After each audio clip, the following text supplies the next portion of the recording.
Alex, it's a pleasure to welcome you. Thank you very much. I appreciate it. Event space, event management, event ticketing sales is a crowded space. Mm-hmm. And obviously there's a requirement for change in terms of technology adoption Mm-hmm. and disruption taking place. Sure. And you are in that market, and I'd be happy to learn how you're addressing that challenge. It's, like I said, it's a crowded space. Absolutely, yeah. So, one of it definitely is. You're absolutely right. There are a lot of players in this market. Everybody from Ticketmaster to Eventbrite on the self-service side, just probably closer correlatory to us. We let people sign up and run their own ticketing. We don't help as much with the marketing, but do help a little bit on that side. So Eventbrite is a pretty good close competitor. And really, we don't have the resources to catch up to every little feature and functionality that they have. We just can't do that. So what we have to do is innovate on the side. One of the ways that we do that is through personalization, and that's actually where we've gained most of our success so far. So we built the Passage platform from the ground up to be rebrandable and customizable for every specialty event category that we work with.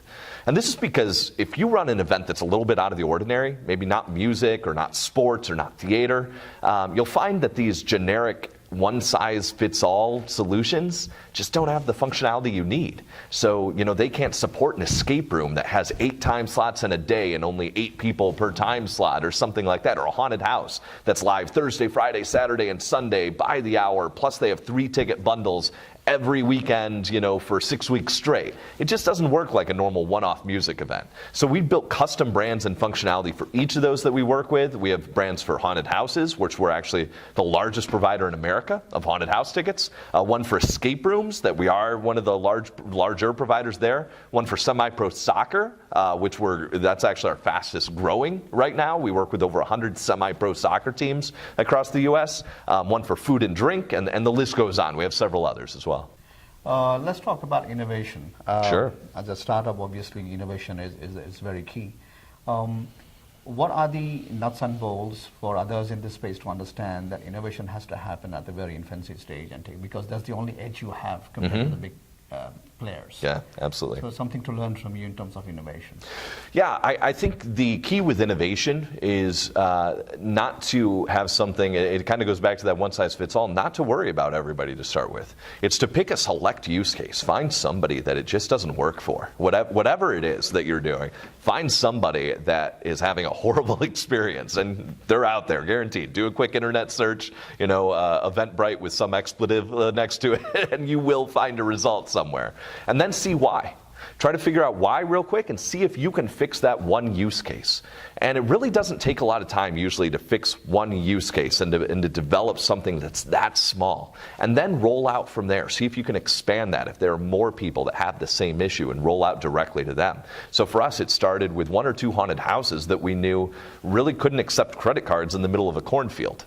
And then we found, oh my gosh, there are 2,500 of these haunted houses around the world, and a lot of them just don't know they have this problem yet because they're still doing cash. They don't know that they're losing people because some people only carry credit cards, things like this. So we showed them that. They actually really liked it. We showed them the upgraded features on the ticketing side. So I think those are the aspects that you can focus in on minuscule areas like that, whereas Eventbrite has to make everybody happy now. They build a brand making everybody happy, so they have to make everybody happy. Same with Ticketmaster, a lot of these other players out there, yeah.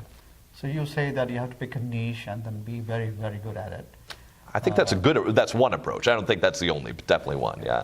The next which is the toughest, and that's where your test comes into place, is knocking on the doors of the customer, getting the right customer to pay for your services. Sure, certainly. There's test of the market. So any lessons learned in terms of getting the first customer?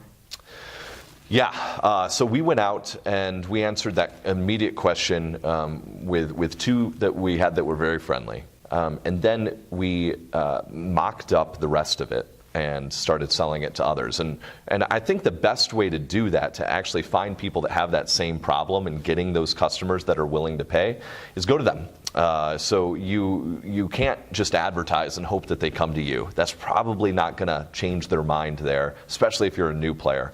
But if you go out to them, if you find a convention maybe that they all exist at for haunted houses, this was one of our best ways to start with. We'd go, believe it or not, there are conventions for them that thousands of them meet up at once a year, and they'll all see the latest and greatest masks and props. They didn't even know they were looking for a ticketing solution, but when they happen upon it, it's there.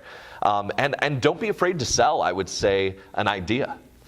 It's okay to sell before you have it and then build it while they're waiting. Now, don't disappoint them or you'll probably lose them as well. It's okay to lose a few, but not everybody, you start with. But our initial product, we did a mock-up. We were selling screenshots that didn't exist on a real product.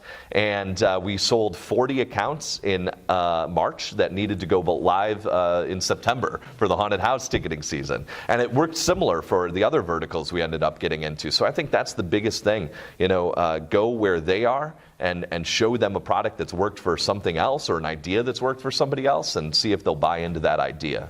Yeah. Great. Good point. Good lessons. Thank you. Thank you. Awesome. Thanks a ton. Yeah.